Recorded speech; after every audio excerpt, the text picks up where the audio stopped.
Bonjour, rassurez-vous, vous n'êtes pas à la minute du musicien ou la minute du guitariste, mais bien à la minute du conseiller en gestion, sauf que je suis dans un contexte de vacances estivales, et donc je passe un petit peu de temps pour la pratique de la musique et de la guitare. C'est un petit riff d'une de mes compositions. Je vais revenir à des choses qui ressemblent plus à mes vidéos habituelles. Je pose la guitare.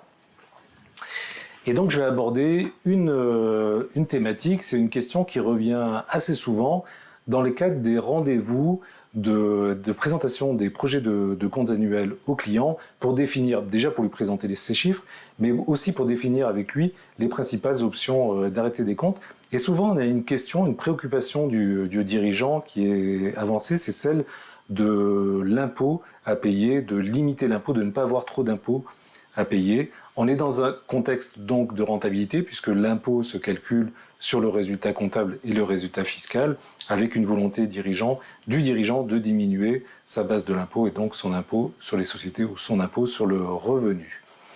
Le dirigeant a aussi une autre préoccupation, c'est celle d'anticiper la rentabilité du prochain exercice puisqu'il n'a pas de visibilité sur la rentabilité de l'exercice en cours et donc s'il peut rattacher des charges à l'exercice passé plutôt que l'exercice en cours, c'est mieux pour lui. Il se dit tout ce qui est comptabilisé, je n'aurai pas à le supporter pour l'exercice d'après et c'est plutôt bien.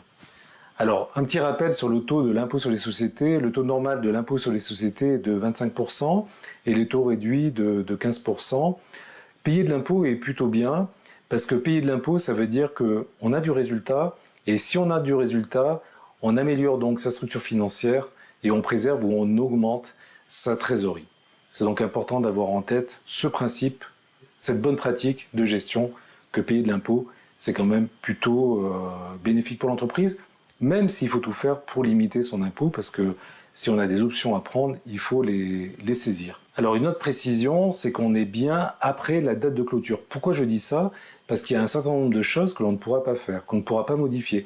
On ne pourra pas modifier le chiffre d'affaires. Le chiffre d'affaires, c'est le passé. On ne pourra pas modifier la plupart des charges du compte de résultat. On ne pourra pas modifier la masse salariale.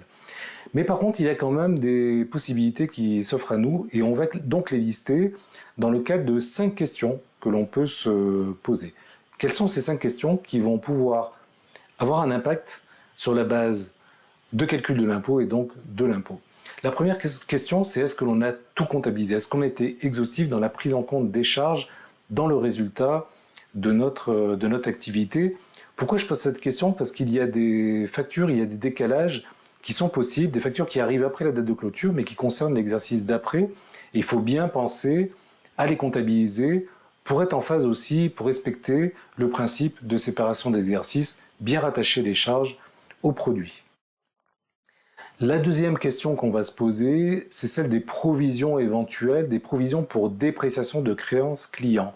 Si on a une créance que l'on risque de ne pas recouvrer, de ne pas être payé par notre client, il faudra bien sûr la provisionner, pas uniquement pour baisser la base de l'impôt, mais aussi pour respecter le principe de prudence, puisque tout risque de non-paiement ou de dépréciation devrait être comptabilisé.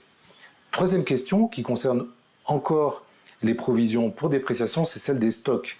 Est-ce que dans notre stock de matières premières, de marchandises, de produits finis, on a des stocks qui peuvent être obsolètes et qu'on ne pourra pas vendre, et donc ce sont des actifs qui doivent être dépréciés. Donc c'est une question intéressante à se poser, celle de la provision pour dépréciation des stocks.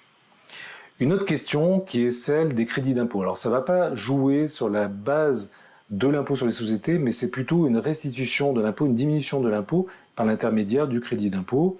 On peut rencontrer différents crédits d'impôt, le crédit d'impôt mécénat, le crédit d'impôt recherche, le crédit d'impôt pour la formation du chef d'entreprise, bien que celui-ci est très très limité, n'aura pas un impact significatif, mais bien se poser la question éventuellement des crédits d'impôt que l'on pourra utiliser.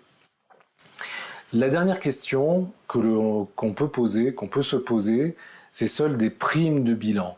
On a de la rentabilité, on a plutôt une bonne performance de l'entreprise, se pose de la question 1 de la récompense des salariés et dans un deuxième temps aussi celle de la récupération de la rentabilité par le chef d'entreprise sous la forme de primes de bilan. Il pourra le faire sous la forme de dividendes, mais ça peut être intéressant de se poser la question de la prime de bilan qui pourrait être provisionnée après la date de clôture. Il faudrait que ce soit validé juridiquement. Et donc ça aura pour effet de baisser la base de calcul de l'impôt et donc de baisser l'impôt correspondant. Voilà, j'espère que ça vous a éclairé un peu sur ces options d'arrêté de compte qui peuvent être prises quand vous rencontrez votre expert comptable pour discuter de votre activité. Je vous remercie pour votre écoute. N'hésitez pas à commenter, à poser des questions, à vous abonner à ma chaîne. Et quant à moi, je retourne à la pratique de la musique. Merci beaucoup, à très bientôt. Au revoir.